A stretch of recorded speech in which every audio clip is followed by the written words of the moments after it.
Hello बच्चों, welcome to physics वाला।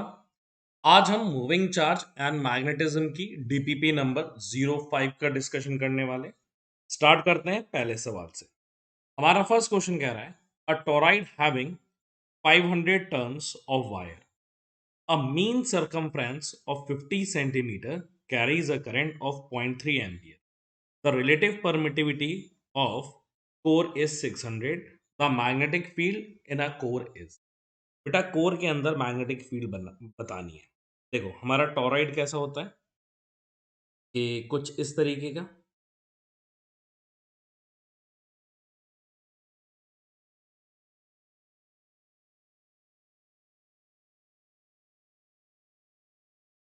और यहां से हमारा वायर जाता है और इस तरीके से इससे वाइंड रहता है,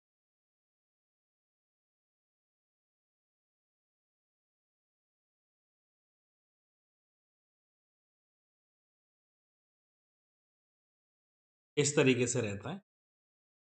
क्लियर है हमारा टॉरॉइड। पर इस तरीके का, और बेटा इसकी मैग्नेटिक फील्ड की वैल्यू क्या रहती है कोर में, that is B equals to mu naught N I upon 2 pi R. Clear है। और ये रहती कब है, जब हमारे पास ये जो कोर रहता है ये किसका रहता है, एयर का, एयर कोर। क्लियर। पर अभी हमारे पास एयर कोर तो है नहीं, तो यहाँ पे क्या है, कोर जिसकी रिलेटिव परमिएबिलिटी दी गई है। तो बेटा हमारे पास फॉर्मूला क्या होता है, mu upon mu naught is equals to mu R. मतलब ये क्या है बेटा, हमारी relative permittivity, relative permeability. Mu naught क्या होता है बेटा, हमारी परमिएबिलिटी इन फ्री स्पेस या vacuum, permeability in free space. और यहाँ पे म्यू क्या होता है बेटा, ये मीडियम की परमिएबिलिटी। क्लियर है इतनी बात। चलिए, तो अब हमें यहाँ पे रिलेटिव दी गई है, तो यहाँ पे एयर नहीं है, तो बेटा मैं मैग्नेटिक फील्ड का फिर फॉर्मूला क्या लिखूंगा, B equals to mu N I upon 2 pi R के बराबर। और यहाँ पे म्यू किसका है बेटा, मीडियम का है, तो वो किसके बराबर आ जाएगा, mu naught into relative permeability into number of turns N into current I upon 2 pi R. Clear है। अब वैल्यू पुट कर देते हैं, तो b इक्वल्स टू क्या आ जाएगा, यहाँ पे बेटा म्यू नॉट की वैल्यू कितनी आ जाएगी, that is equals to 4 pi into 10 to the power -7 आ जाएगा।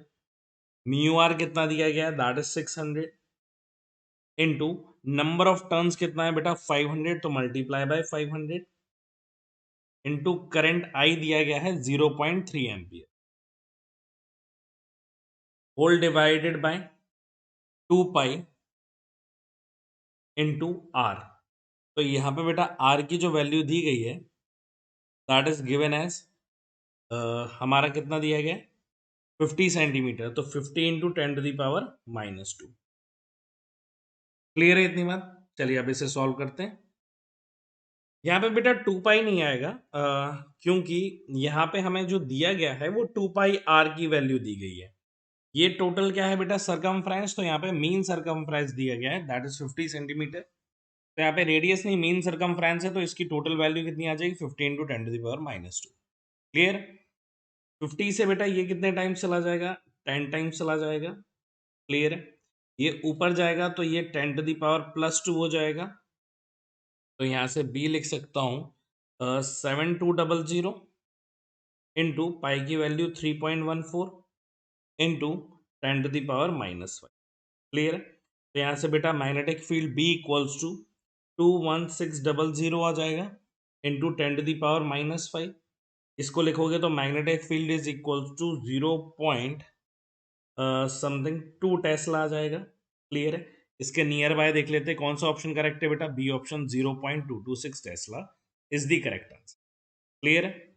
Next question, the number of turns per unit length of a long solenoid is 10 If its average radius is 5 centimeter and it carries a current of 10 ampere, then the ratio of flux density obtained at the center and at the end of the axis will be। बेटा flux density का ratio बताना है centre और उसके and पे। तो यहाँ पे लिख सकते हो बेटा मैग्नेटिक फील्ड बी इनसाइड कितना होता है, that is equals to mu naught N I के बराबर। और मैग्नेटिक फील्ड बेटा आउटसाइड एंड की बात करें तो एंड में होता है mu naught N I upon two. Clear है। अब यहाँ पे रेशियो निकालेंगे, that is B inside upon P at the end, that is equals to किसके बराबर हो जाएगा, mu naught N I divided by mu naught N I upon to. अब करंट और नंबर ऑफ टर्न्स तो बेटा सेम है ना, तो उस पर डिपेंड नहीं कर रहे, सिचुएशन सेम दी गई है, तो इससे ये कैंसिल आउट हो जाएगा। टू कहाँ चला जाएगा ऊपर, तो ये हो जाएगा 2/1, दैट इज 2:1। कौन सा ऑप्शन करेक्ट हो जाएगा, option number B is correct. Clear. Next question, in a toroid the number of turns per unit length is 1000 and current through it is 1/4 pi ampere, the magnetic field produced inside will be। बेटा magnetic field बतानी है inside. तो यहाँ पे बेटा magnetic field का formula होता है टोरॉइड के लिए B equals to mu naught N I divided by 2 pi R. तो ये जो 2 पाई आर होता है ये हमारा क्या होता है, this is our mean circumference.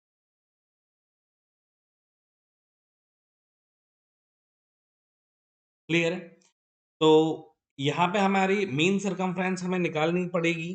Clear है। तो मीन सरकमफ्रेंस कैसे निकालेंगे बेटा, मीन सरकमफ्रेंस निकालेंगे नंबर ऑफ टर्न से अगर हम लोग डिवाइड कर दें, that is of 2 pi R का, that is equals to number of turns per unit length आ जाएगा हमारे पास। क्लियर है कि नहीं है। तो यहाँ पे वही दिया गया है, number of turns per unit length कितने दिए गए हैं 1000, मतलब मैं लिख सकता हूँ direct B equals to mu naught. Mu naught is mu naught small n into I के बराबर। स्मॉल एन क्या है, number of turns per unit length, small n लिख लेते हैं। तो यहाँ की B की वैल्यू आ जाएगी, mu naught is 4 pi into 10⁻⁻⁷। Number of turns per unit length कितने दिए गए हैं, दैट इज 1000। करंट कितना है 1/4 पाई। इससे ये कैंसिल आउट हो गया। इसमें करेंगे तो बेटा B की वैल्यू कितनी आ जाएगी, दैट इज 1000 है 10⁻⁻4 टेस्ला। क्लियर। कौन सा ऑप्शन करेक्ट हो जाएगा हमारा, option number C is correct. Clear.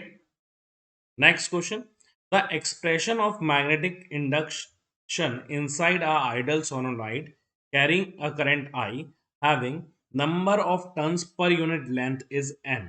बेटा यहाँ पे देखो नंबर ऑफ टर्न्स कैसे दिए गए हैं, पर यूनिट लेंथ दिए गए हैं। बेटा यहाँ पे आपसे डायरेक्ट फॉर्मूला पूछा गया, और दूसरी बात जो n दिया गया है वो कैपिटल N नहीं स्मॉल n है, that is per unit length. तो magnetic field inside is equals to mu naught N I के बराबर। कौन सा ऑप्शन करेक्ट हो जाएगा अपना, option number D is correct. Next question, the current in the winding of a toroid is 2 ampere. There are 400 turns and the mean radius is 40 centimeter. If the magnetic field inside is 1 Tesla, the relative permeability is near to। relative permeability बतानी है हमारी कितनी होगी। तो यहाँ पे बेटा magnetic field का फॉर्मूला होगा B equals to mu naught into mu R, क्योंकि रिलेटिव है, into N into I divided by 2 pi R के बराबर हो जाएगा। तो यहाँ से मैग्नेटिक फील्ड कितनी है, दैट इज 1 टेस्ला, तो यहाँ पे तो आ गया 1, that is equals to mu naught. Mu naught क्या लिख सकते हैं बेटा, 4 पाई इंटू 10⁻⁻⁷ ये आ जाएगा। म्यू आर की वैल्यू तो हमें फाइंड आउट करनी है, तो यहाँ पे म्यू आर आ गया इंटू एन। एन की वैल्यू कितनी है 400 इंटू करंट कितना है 2 एम्पियर, और इसको होल डिवाइड कर देंगे 2 पाई। आर कितना दिया है 40 सेंटीमीटर, कन्वर्ट करेंगे तो ये 40 इंटू 10⁻⁻2 हो जाएगा। 2 पाई से ये 2 टाइम्स चला जाएगा, और यहाँ पे बेटा ये वाला 40 से ये 10 टाइम्स चला जाएगा, और ये हमारा ऊपर आ जाएगा तो 1000 हो जाएगा। तो यहाँ पे हमारी म्यू आर की जो वैल्यू आ जाएगी that is equals to 2 into 2 4, तो ये हो जाएगा 1/4 इंटू 10⁻⁻4। तो इसको लिख सकता हूँ 10,000/4, और इससे डिवाइड करोगे तो ये कितना आ जाएगा हमारे पास, दैट इज 2500। क्लियर है? तो कौन सा ऑप्शन करेक्ट हो जाएगा अपना? Option number B is correct. Next question, the value of integral B dot D L for the loop L is. B dot D L की वैल्यू बतानी है। तो यहाँ पे बेटा लूप की डायरेक्शन में अगर थंब रखेंगे और फिंगर को कर्ल करेंगे, मतलब यहाँ पे जो हमारा डायरेक्शन आउटवर्ड आ रहा होगा दैट इज पॉजिटिव। अब यहाँ पे अगर मैं फॉर्मूला लिखूं that is integral of B dot D L that is equals to mu naught upon I enclosed. अब यहाँ पे एनक्लोज कितने हैं? ये तो करंट I3 तो आएगा ही नहीं। क्लियर है? तो एनक्लोज में कितने करंट आ रहे हैं बेटा? ये 3 करंट आ रहे हैं। तो integral B dot D L जो लूप की डायरेक्शन में है दैट इज अपवर्ड, तो अपवर्ड डायरेक्शन पॉजिटिव है, मतलब जो I4 रहेगा वो तो क्या रहेगा? पॉजिटिव रहेगा। I1 भी पॉजिटिव रहेगा क्योंकि ये भी बाहर की तरफ है। देखो I2 कहाँ है? डाउनवर्ड, तो वो क्या हो जाएगा? माइनस। तो हो जाएगा I4 plus I1 minus I2। कौन सा ऑप्शन करेक्ट हो गया? Option number C is correct. Clear? Next question, magnetic field at 2 points on the axis of a circular coil at a distance of 1 meter and 5 meter from the center are in the ratio of 27:1। The radius of the coil is। coil radius हमें बतानी है कितनी होगी। तो यहाँ पे बेटा ये हमारी coil है, और यहां से अगर बेटा मैं डिस्टेंस देखूंगा तो दो डिस्टेंस है। एक पॉइंट कितना दूर है? दैट इज 1 मीटर, और जो दूसरा पॉइंट दूर है that is 5 metre from this point. Clear है? और ये हमारी क्या दी गई है? रेडियस आर दी गई। अगर मैं यहां पे लिखूंगा तो that is B1 is equals to mu naught I R square upon, यहां पे आ जाएगा 2 R स्क्वायर प्लस एक्स कितना है बेटा? पहला वाला 1 मीटर है तो 1 का स्क्वायर की पावर 3/2, ये B1 आ गया। ऐसे ही मैं B2 लिख सकता हूँ that is equals to mu naught I R square upon 2 into R square plus यहाँ पे क्या आ जाएगा? 5 का स्क्वायर की पावर 3/2। क्लियर है? अब यहाँ पे रेशियो निकाल सकते हैं that is equals to B1/B2 का।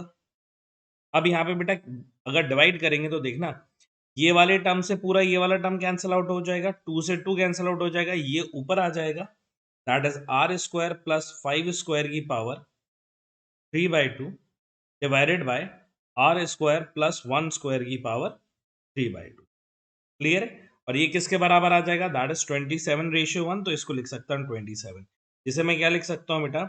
3 की पावर 3 लिख सकता हूँ इसको। क्लियर है इतनी बात? तो यहाँ पे बेटा टेकिंग रूट बोथ साइड हो जाएगा, तो यहाँ पे क्या बचेगा? R स्क्वायर प्लस 5 स्क्वायर की पावर 1/2। यहाँ पे क्या बचेगा? R स्क्वायर प्लस 1 स्क्वायर की पावर 1/2, और यहाँ पे आ जाएगा बेटा क्या? 3। क्लियर है? अब दोनों साइड अगर मैं स्क्वायर कर दूं तो ये हो जाएगा R square plus 5 square upon R square plus 1 square is equals to 9। Clear है? मल्टीप्लाई कर देता हूं तो ये हो जाएगा R square plus 25 is equals to 9R square plus 9। Clear है? ये बेटा इधर पे जाएगा, ये इधर पे आएगा, तो ये हो जाएगा 16 is equals to 8R square. 16 से ये 2 टाइम्स चला जाएगा, 2 इक्वल्स टू R स्क्वायर, और यहाँ पे R की वैल्यू आ जाएगी दैट इज √2 मीटर के बराबर। कौन सा ऑप्शन करेक्ट हो जाएगा? Option number C is correct, that is √2 metre. Clear है? Next question, a conductor of length L carrying a current I is bent to form a coil of N turns। Magnetic field at the center of the coil will be। Magnetic field centre पे बतानी है क्या होगी। तो यहाँ पे बेटा क्या किया है कि हमारे पास एक L लेंथ थी, और उसको n नंबर ऑफ लूप्स में हमने कन्वर्ट कर दिया है। इस तरीके के कई सारे लूप होंगे इसमें, समझ में आ रहा है? ठीक है। तो यहाँ पे जो एल लेंथ थी that is converted into N times N loop है इनटू 2 पाई आर, जो भी इसकी रेडियस होगी। तो यहाँ से रेडियस की वैल्यू कितनी आ जाएगी, that is L upon 2 pi N के बराबर आ जाएगी। अब magnetic field B at the centre of loop कितना होता है, that is mu naught N I upon 2 R के बराबर हो जाता है। आर की वैल्यू रखेंगे तो B equals to mu naught N I upon 2, R की वैल्यू हो जाएगी L into 2 pi R, 2 pi N. तो यहाँ पे बेटा क्या हो जाएगा, कैंसल आउट हो जाएगा। 2 से ये कैपिटल एन लिख देते हैं या इसको स्मॉल एन लिख लेते हैं।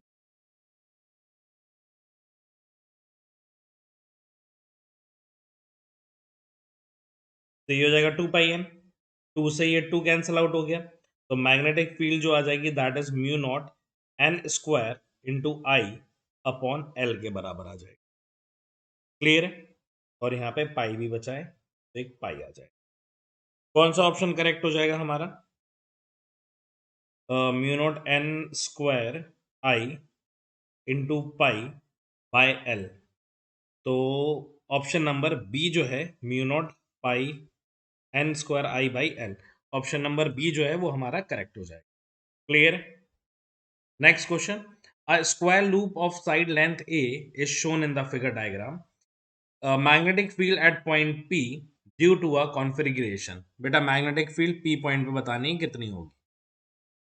अब अगर बेटा इस पार्ट की वजह से अगर मैं देखूंगा तो ये तो इसी लाइन ज्वाइनिंग के अबाउट आ रहा है। तो हमें पता है कि लाइन ज्वाइनिंग के अबाउट मैग्नेटिक फील्ड जीरो होती है, तो इतने पार्ट की वजह से मैग्नेटिक फील्ड तो क्या हो गई, जीरो। अब इधर से देखो बेटा, इधर से ये जो मैग्नेटिक फील्ड की डायरेक्शन है, ठीक है, और इधर से ये जो करंट की डायरेक्शन है, ये करंट एक ही लूप में बन रहा है। तो बेटा यहाँ पे इनकमिंग करंट इसके आउटगोइंग करंट के बराबर होता है।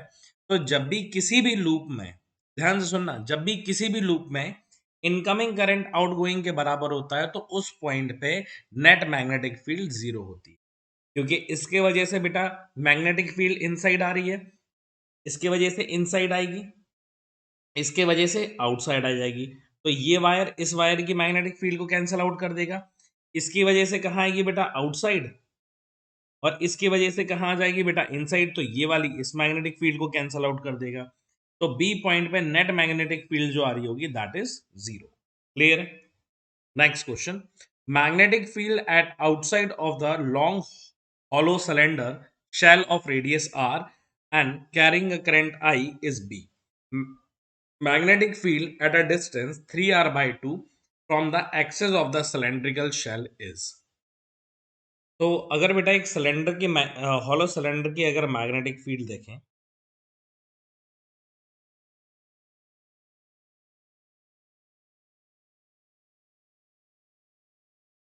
ये हमारे पास क्या है, हॉलो सिलेंडर, ये हमारी एक्सिस है, this is distance R. Clear?